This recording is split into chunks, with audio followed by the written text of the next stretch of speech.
разрушению в результате тех обстоятельств, которые я вам рассказывал на предыдущей встрече, в частности, после первого и второго взрыва на атомоходе. Мы сегодня с вами вместе осмотрим носовую часть, и в ходе этого вы визуально убедитесь, насколько сильным разрушением была подвергнута лодка. И вот как раз перегородка, которая разделяла первый отсек со вторым отсеком, где находилось руководство лодки, как говорится. И вы видите силу удара огромную. Здесь, конечно, за 1,5 минуты взрыва здесь ничего не осталось.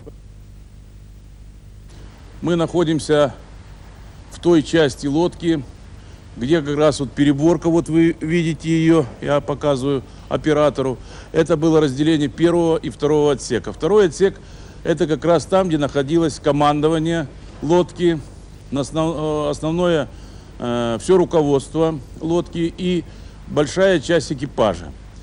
Вы видите, что срезано практически как ножом. Вот здесь дальше вы видите место, где были перископы, срезано подчистую, но вот то, что вы сейчас видите, это только 1/3. 2/3 засыпано вот этим всем оборудованием, которое было уничтожено во время взрыва. А я вам напомню, что между первым взрывом и вторым прошло всего 135 секунд, поэтому за это время даже возможности одеть какие-то спасательные снаряжение ни у кого не было времени. Но вы поймите, что даже если бы это снаряжение было одето, то в этом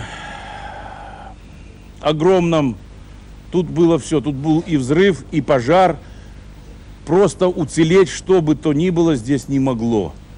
Единственное, мы в дальнейшем вот с вами будем проходить по лодке, вы увидите, что следующий, который у нас остался более-менее целый, это 6-й реакторный отсек, где действительно сила и мощь укрепления, которое было сделано, не позволила воздействовать на реакторы. Также даже этот страшный взрыв не дал возможность уничтожить или повредить ракеты. Настолько сильно вот все-таки была металлическая обработка и металл, в котором находились и ракеты, и атомный реактор. Однако, несмотря на ту силу, которая не дала возможности в воде проникнуть и разбить, и пожару проникнуть и разбить 6-й отсек, вода стала поступать туда через другие пространства. Имеется в виду через вентиляционные и другие отверстия, которые образовались в ходе вот этого взрыва. Поэтому затопление лодки шло постепенно, но очень большими темпами. Наши эксперты склоняются к тому, что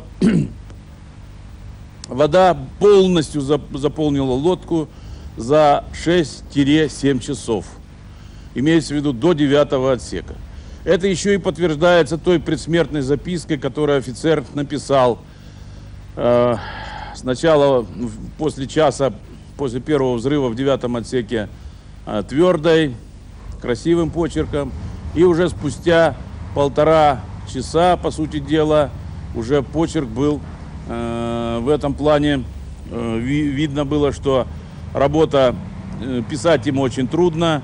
И это уже свидетельствовало о том, что большое количество и воды, и угарного газа в результате горения попало в 9-й отсек. Я хотел бы сказать тем, которые думают, что была возможность спасти наших моряков, я думаю, что этой возможности не было. Сегодня в ходе проведения спасательных работ мы достаем тела погибших. В основном смерть наступила, я имею в виду, в конце лодки, которая это от удушья. Но именно подтверждение тому, что лодка была полностью залита водой за 6-7. Ну, самые большие эксперты дают нам, ну, до 8 часов. Спасательная экспедиция по всем нормативным нормам, к сожалению, была уже беспомощна что-то сделать. Конечно, мы будем исследовать все эти части, которые вот сегодня мы с вами видим. Конечно, мы будем стараться обнаружить хоть какие-то остатки наших моряков, хотя вы сами прекрасно видите, что это очень будет проблематично. Но работу мы будем проводить, невзирая ни на какие трудности. Я хотел бы подчеркнуть вот то, что происходило здесь, в этих отсеках, это ад. Ад, который вообще может только человек себе придумать. Ведь те сплавы, из которого изготовлены эти прочные отсеки, по сути дела, разрезаны без помощи каких-то автогенов и прочего. И вот под нами находится часть носового отсека, первого отсека, которая не была отрезана, но тем не менее она была вот в таком же состоянии после взрыва, поэтому вот это все огромное пространство, которое вы видите, оно было открыто для поступления заборной воды. Я еще раз хотел бы подчеркнуть, насколько мощная была защита ракетного оружия на этой лодке и реакторного отсека. При вот этом аде, который здесь стоял, практически силы удара посчитать очень даже сложно. Охранная зона реакторного отсека и защита крылатых ракет полностью соответствует той безопасности, которая есть. И мы считаем, что они выдержали очень сложный экзамен, не дав возможности вот вывести из строя ракетное оружие и реакторный отсек.